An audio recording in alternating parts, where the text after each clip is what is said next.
아, 더크 윌리엄스라는 분이 있습니다. 이분은 종교 개혁 시절에 우리가 주류 종교 개혁자로 따지면 루터나 깔뱅, 쯔빙글리 이런 사람들을 꼽습니다. 실제 그래서 루터나 깔뱅, 쯔빙글리의 후예들이 오늘날 개신교의 90% 이상을 차지합니다.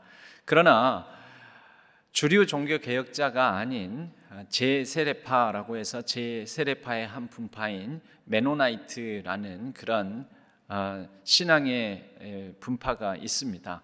종교 개혁자들이고요. 그러나 이들을 소수의 종교 개혁자들이라고 하지요.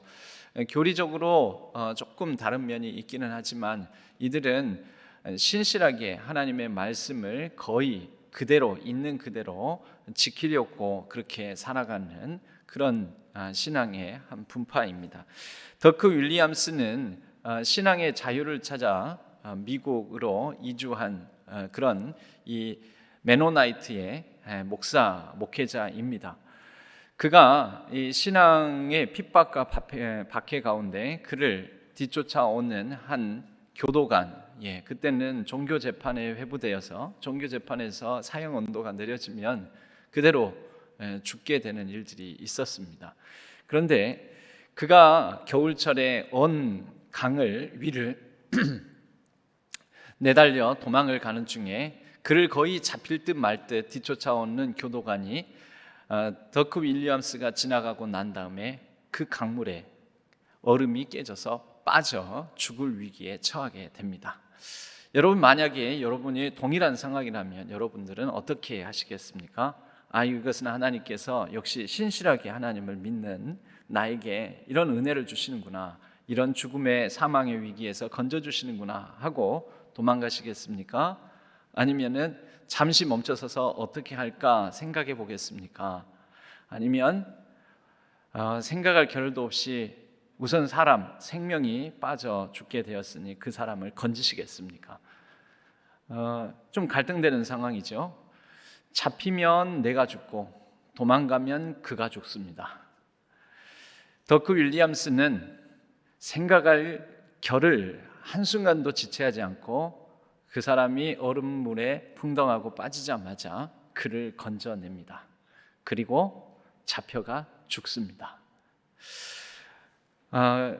신앙인의 행동이 이렇게 극단적일 수 있는가, 예수 그리스도를 따른 사람이 이럴 수 있는가라고 생각되겠지만, 예수 그리스도를 믿는 사람의 다르게 살아가는 세상 사람들 또는 예수 그리스도를 믿지 않는, 믿음이 없는 사람들이 살아가는 것과는 전혀 다르게 살아가는 극단적인 한 예에 해당됩니다. 오늘날도 이 메노나이트 교단, 이 교회들에서는 이 그림을, 이 장면의 그림을 그려서 걸어 놓습니다.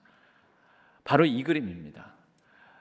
더크 윌리엄스가 도망가다가 그를 붙잡으려고 하는 사람이 강물 얼음이 깨어져서 죽을 위기에 처하게 됩니다.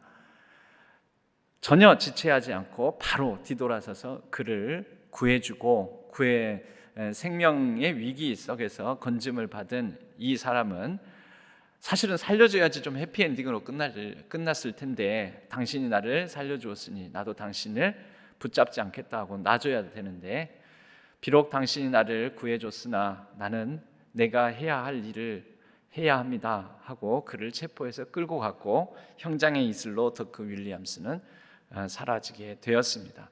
저 멀리 이 그림의 장면에 대조되는 부분이 저 멀리 있는 동료 교도관들입니다. 사형 집행을 하는 동료 교도관들은 오히려 자신의 동료가 빠져 죽을 위기에 있는데 그럼에도 불구하고 저 멀찌감치 떨어져서 구경꾼으로 또는 한편으로는 약간 어찌할 수 없다라는 이런 표정을 지으면서 이 상황을 모면하는, 회피하는 그런 모습을 보여줍니다. 여러분, 신앙이란 무엇일까요? 신앙이란, 예수 그리스도를 믿는다라는 것은 무엇일까요? 예수 그리스도를 믿는다라는 것은 한마디로 말하자면 좀 다르게 살아간다라는 것입니다. 좀 다르게, 다른 생각을 하면서 다른 마음을 가지고, 하나님의 마음, 그리고 다른 생활 방식을 가지고 살아가는 것이 신앙입니다. 오늘 베드로전서 3장 15절은 서두에 이렇게 시작을 합니다. 너희 마음에 그리스도를 주로 삼아 거룩하게 하고, 예수 그리스도를 주로 삼아 예수 그리스도를 주인된 삶은 그 자체가 거룩한 삶을 이루어갑니다. 거룩의 다른 좀 더 쉬운 표현이 뭐냐면 다르다라는 것입니다. 예수 그리스도를 주로 모신 사람은 거룩한 삶, 곧 다른 삶을 살아가게 됩니다. 지금 하나님 나라 복음에 관한 얘기를 함께 나누고 있는데, 하나님 나라 복음의 요소는 크게 보면 네 영역으로 나눠진다고 했습니다. 그것을 동심원상으로 그리면 이렇습니다. 먼저는 그리스도 예수를 주로 삼아 그리스도 예수 안에 있는 내가 하나님과 올바른 관계를 맺습니다. 하나님과 올바른 관계를 이 맺는 방식이 드러난 표현 양식으로는 예배의 삶인 거죠. 예배와 기도, 그리고 어떤 상황 속에서도 다른 귀하게 바쁘고 분주한 삶 가운데서도 이 예배, 말씀을 붙드는 것을 놓치지 않는 것입니다. 다른 사람들은 그렇지 않죠. 바쁘고 분주하면 그게 중요해. 지금 이게 당장 급한데.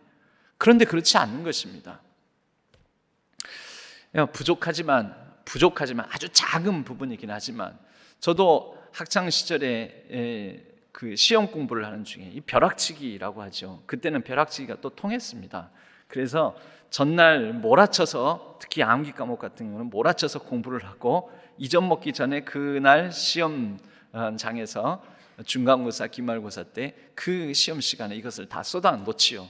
얼마나 바쁩니까? 이 벼락치기 할 때는 한순간 집중력이 흐트러지면 점수가 5점, 10점, 15점, 20점이 차이가 날 수도 있는 것입니다. 그런데 그럴 때 저희 부모님이 권면해 주시기를, 기도하면서도 꼭 말씀 한 절 읽고, 그리고 시험 공부하면서도 꼭 말씀 한 절 읽고, 그리고 기도하고 하나님께 지혜를 구하고 그래 공부해라. 이런 사실 바보 같은 일인 것입니다.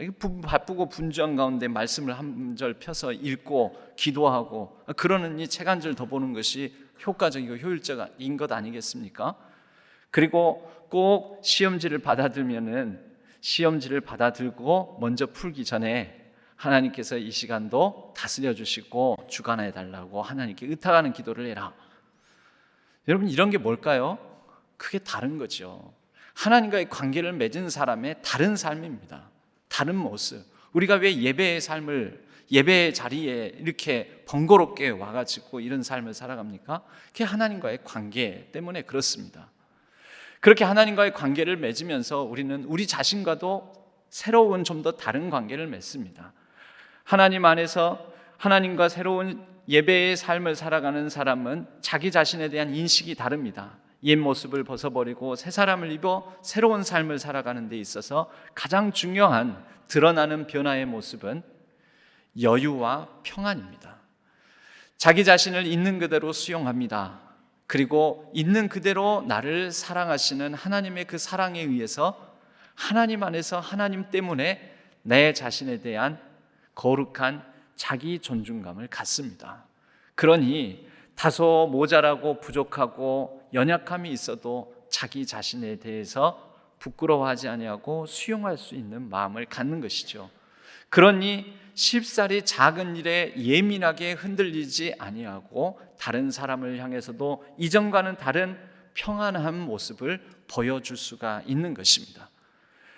그리고 우리는 우리 자신에 대해서 이러한 여유와 평안으로 신앙 공동체를 이루며 교회 안에서의 새로운 관계를 맺어가며 사랑을 훈련하고 그 사랑과 섬김과 희생을 훈련받아 이것을 세상에 있는 많은 사람들에게도 보여주고 나눠주게 됩니다.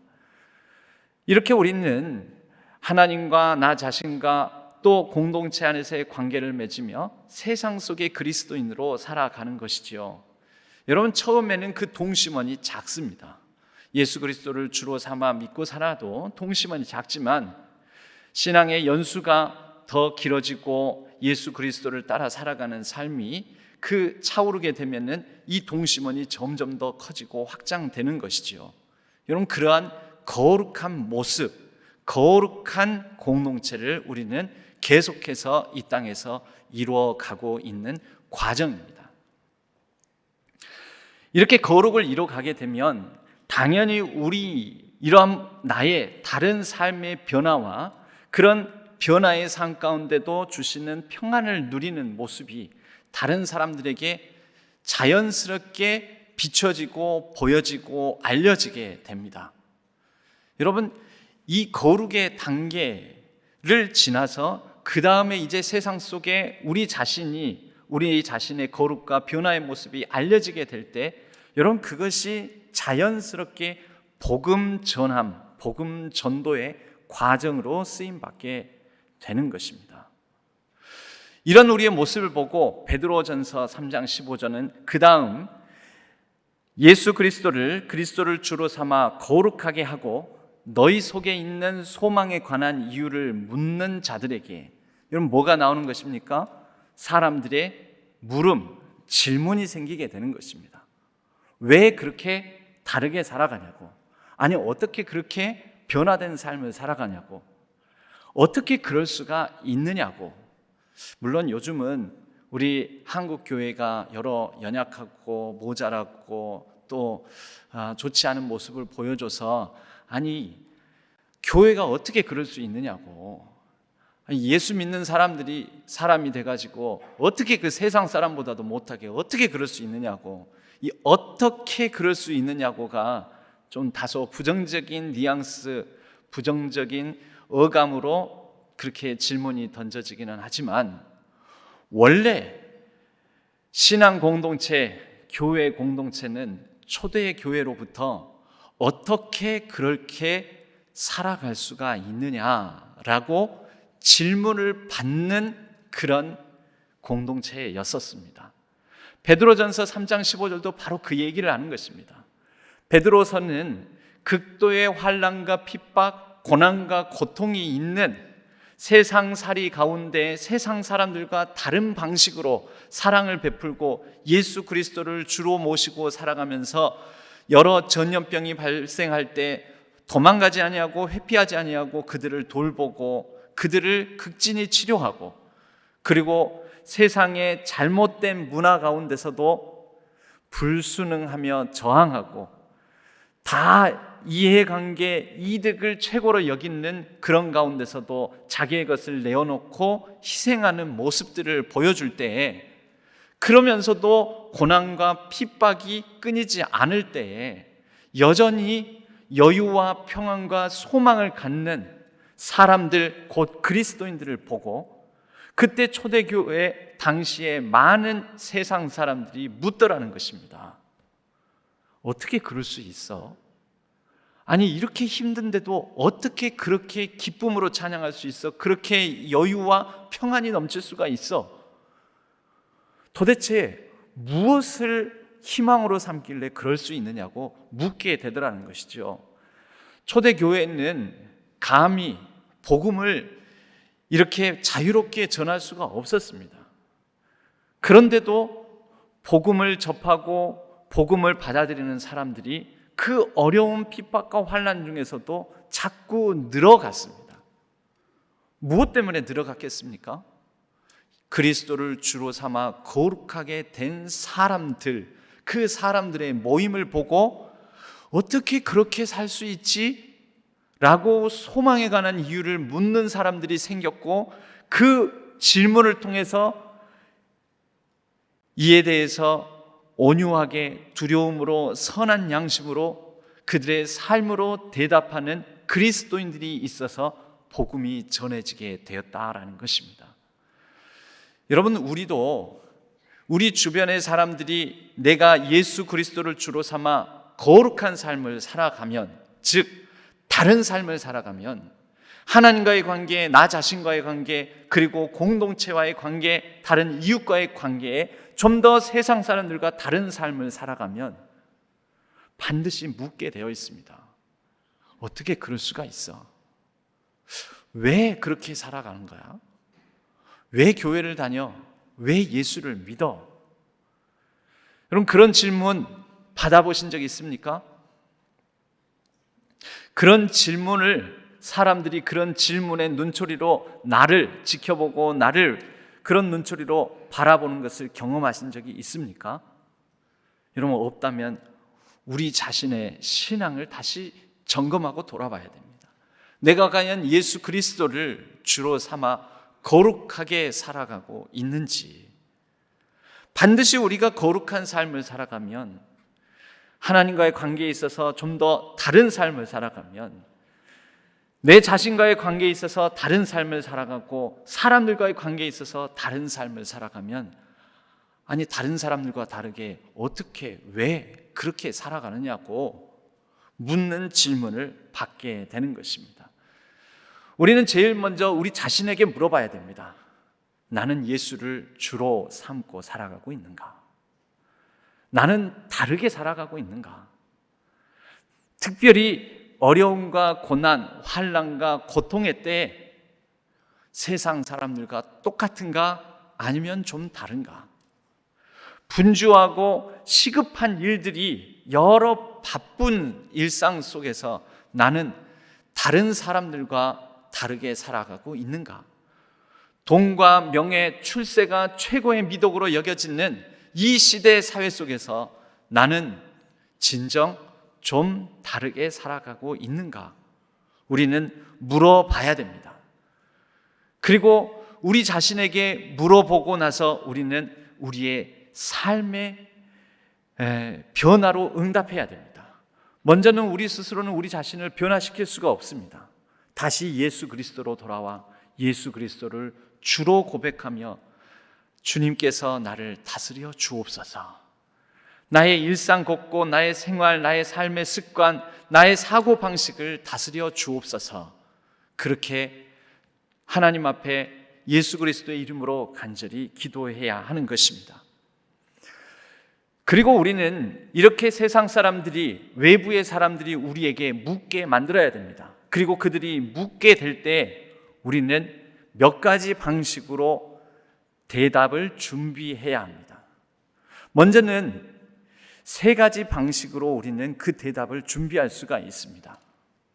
하나는 간증이라는 방식으로, 두 번째는 전도라는 방식으로, 그리고 세 번째는 바로 교회, 공동체의 방식으로 우리는 소망에 관한 이유를 묻는 자들에게 그 대답을 할 수가 있습니다. 먼저 첫 번째, 간증이라는 방식은 여러분 내 이야기를 하는 것입니다. 간증은 하나님 이야기이지만 그러나 하나님을 통해서 내 삶에 이루어진 나의 이야기를 합니다. 먼저는 예수 그리스도를 중심으로 놓고 예수 그리스도를 만나기 전에 나의 이야기. 예수 그리스도를 만나기 전에는 나는 이랬습니다. 나는 원래 이런 사람이었습니다. 그런데 어떤 결정적인 계기로 또는 누구를 통해서 어떤 상황 속에서 어떤 말씀을 통해서 어떤 사건 속에서 내가 예수 그리스도를 만나게 되었습니다. 그리고 나는 예수 그리스도를 만나 지금 이러한 변화의 삶을 살아가고 있습니다. 나의 이야기죠. 비교적 주관적인 특별한 나의 삶의 이야기입니다. 그런데 그 안에 중심 화제는 무엇입니까? 예수 그리스도를 만나기 전, 예수 그리스도를 만남의 이야기, 예수 그리스도를 만난 후의 이야기, 예수 그리스도가 중심이 되는 나의 삶의 이야기가 간증입니다. 소망에 관한 이유를 묻는 사람들에게 우리는 이러한 나의 이야기, 간증을 할 수가 있어야 합니다. 이 간증의 이야기는 빠뜨릴 수가 없는 게 예수 그리스도 만난 이야기인 거죠. 여러분, 우리가 나의 신앙의 간증이 있습니까? 간증. 누군가에게 소망에 관한 이유를 묻는 자들에게 왜 교회 다녀? 왜 예수 그리스도를 믿어? 그래서 그 믿음을 통해서 뭐 떡이 나와, 밥이 나와, 뭐가 나와? 왜 그렇게 번거롭게 시간과 또 물질을, 에너지를 그렇게 낭비하는 거야?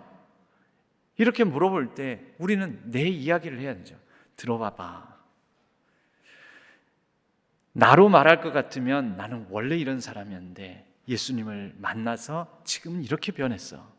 여러분, 짧다면 짧고 때로는 길다면 긴 우리의 삶의 이야기를 가지고 있어야 됩니다. 우리는 그것을 통해서 응답하는 것입니다. 그렇게 말할 때 우리는 온유함과 두려움은 선한 양심으로 말합니다. 덧붙이거나 척하지 않고 과장하거나 이렇게 뭔가 감동을 자아내기 위해서 이야기를 조작하지 않습니다.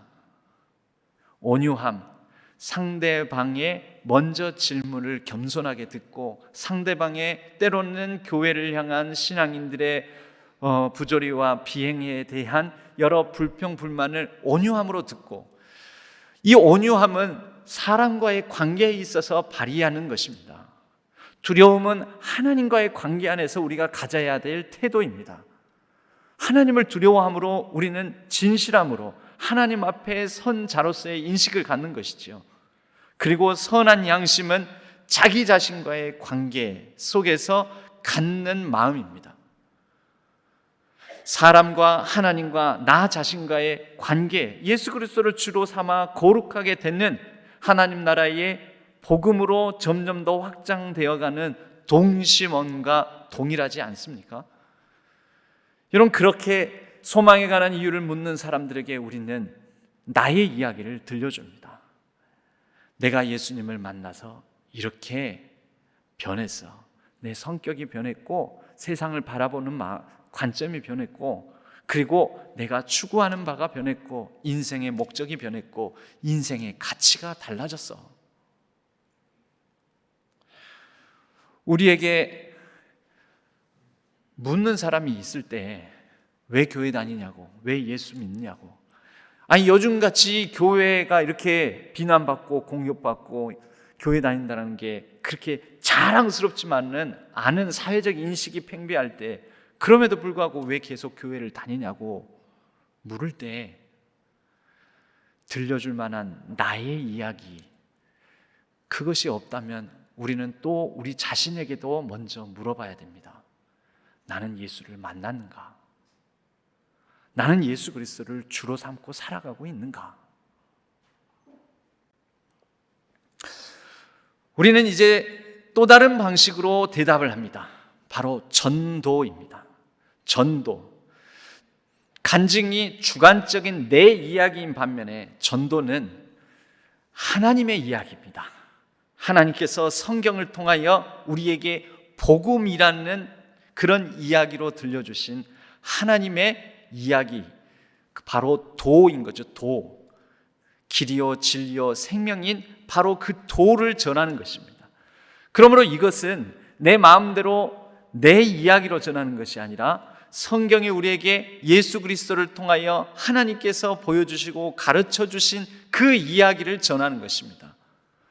그러므로 우리에게는 전도를 하려면 도가 있어야 됩니다. 그 하나님의 이야기에 대해서 정리된, 때로는 상대방이 내가 짧게 좀 들려줬으면 좋겠어. 한 3분짜리, 5분짜리, 10분짜리. 내가 조금 더 알고 싶은데 한 넉넉히 1시간 동안 내가 바로 그 복음을 듣기를 원해. 그럴 때 우리는 할 수 있는 이야기가 있어야 됩니다. 여러분, 그리스도인 있잖아요, 우리가. 그러므로 우리는 그 얘기를 정리해서 내 나름대로 그것을 소화해서 하나님의 복음을 전할 수 있어야 된다라는 것이죠. 크게는 우리가 4가지로 정리를 합니다. 원래 이 땅의 창조주 하나님께서 온 세상 만물을 지으시고 하나님을 주인으로 삼아 살아가는 복된 삶을 허락하셨어. 이게 첫 번째죠. 두 번째는 무엇입니까? 그런데 사람들이 하나님이 주인이 아니라고, 자기가 주인이라고 자기 마음대로 자기 중심적으로 자기 뜻대로 살아가려고 하다가 온 세상이 망가지게 되었고 결국은 인간도 불행하게 살게 되었어. 그것을 죄라고 해. 그게 두 번째 이야기죠. 세 번째, 그런데 하나님께서는 이렇게 사람과 하나님 사이에 멀어진, 끊어진 죄로 말미암아 인간 중심적으로 살아가는 이 인간 세계에 다시 찾아오셔서 하나님과의 관계를 회복시켜 주셨어. 예수 그리스도께서 오셔서 십자가로 말미암아 다시 길을 내어주셨어. 이게 세 번째죠.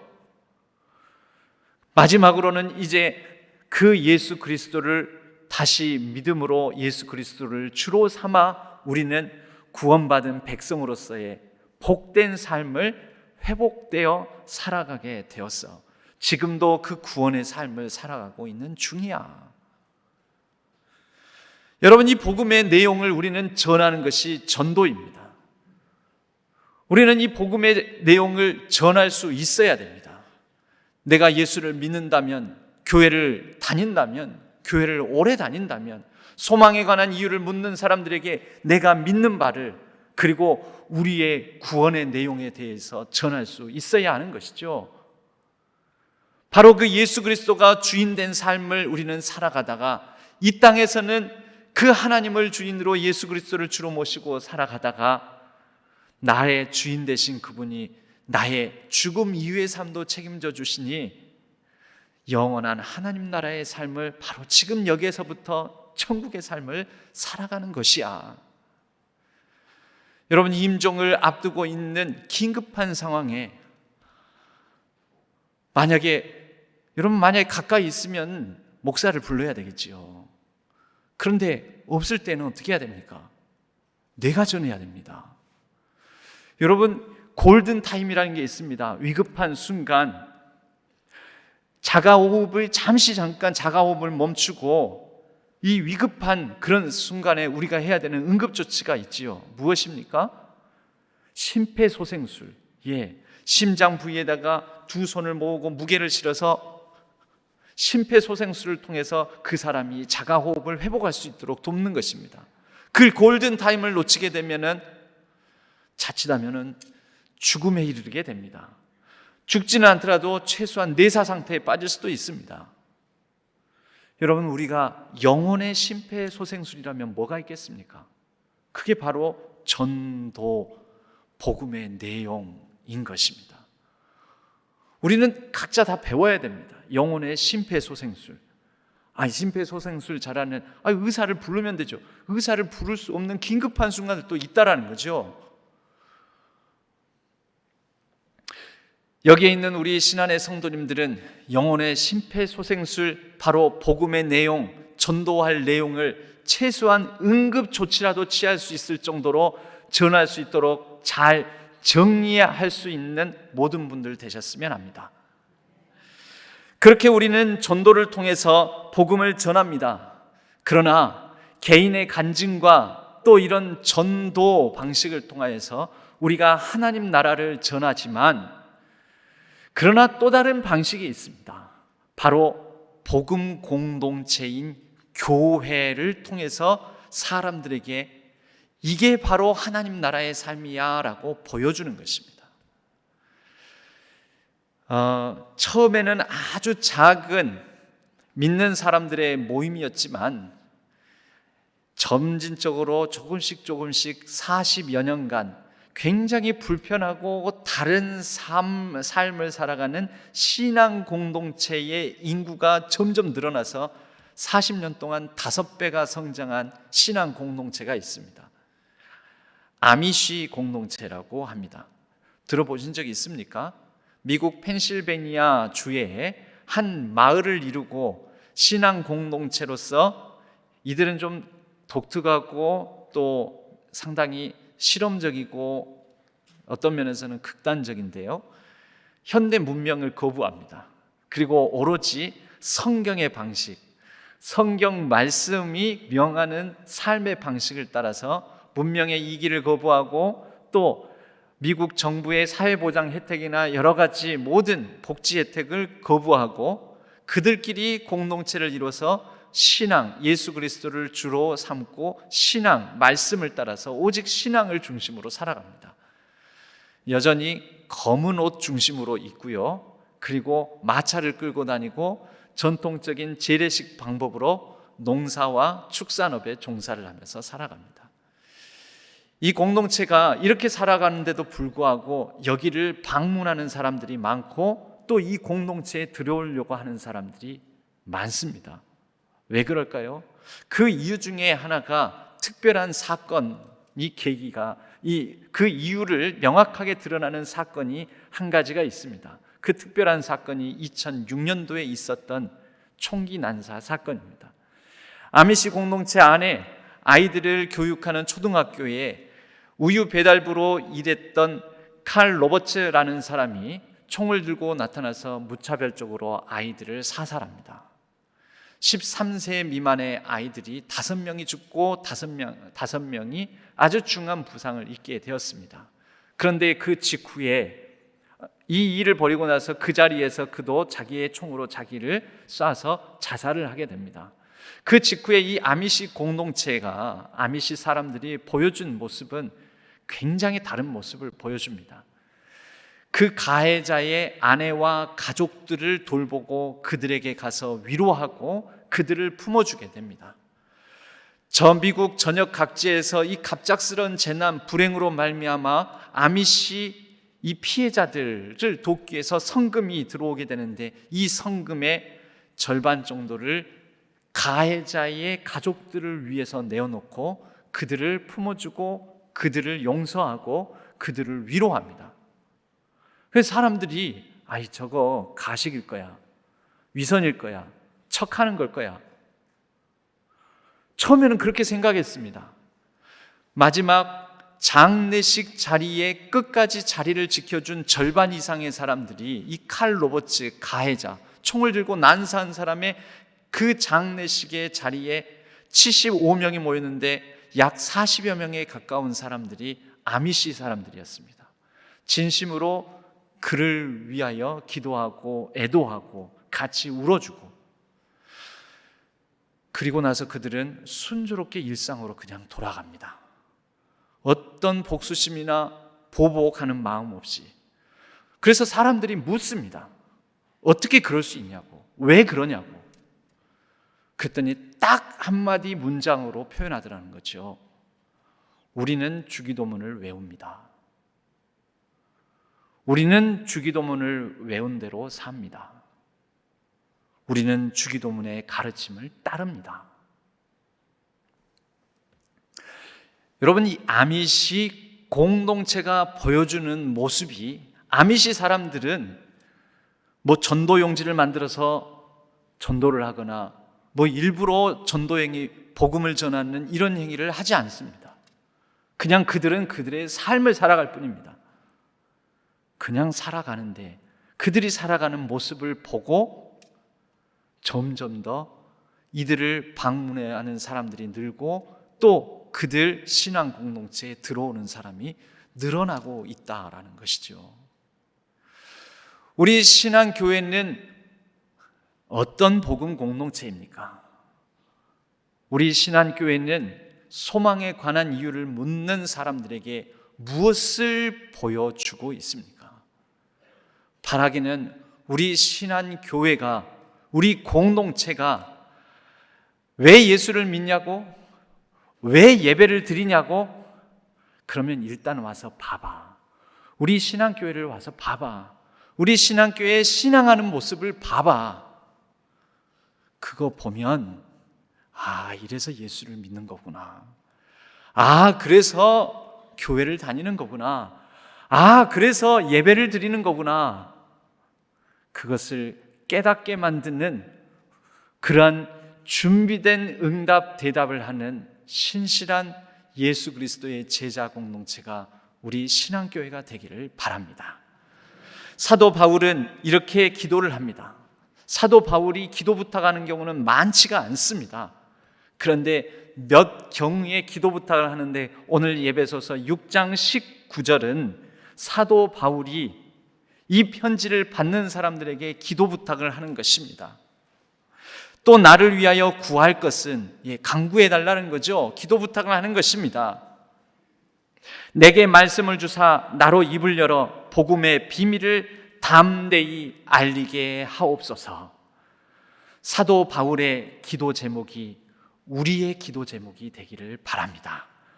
또 바라기는 지금 이 자리에 있는 사람들 가운데 우리 주 예수 그리스도를 주로 삼는 그 결단하는 사람이 더욱더 예수 그리스도를 주로 삼아 거룩하게 되기를 헌신하고 결단하고 다짐하는 사람들이 생기기를 간절히 기도합니다. 그리고 여기 있는 이미 예수 그리스도를 주로 삼은 우리 성도님들이 사도 바울의 기도 내용처럼 말씀이 우리에게 있어 우리의 입을 열어 복음의 비밀을 담대히 알리는 귀한 우리 한 분 한 분의 성도님들 되기를 주님의 이름으로 간절히 구하고 축복합니다. 우리 신앙교회가 또 우리 성도님들이 예수를 주로 삼아 우리의 삶의 이야기 간증으로 또 정리된 전도의 내용으로 우리 신앙교회의 신앙생활하는 모습을 통해 예수 그리스도를 보여주고 전하고 알리는 복음 전하는 놀라운 역사를 드러내는 신앙 공동체가 되기를 주님의 이름으로 간절히 축복합니다.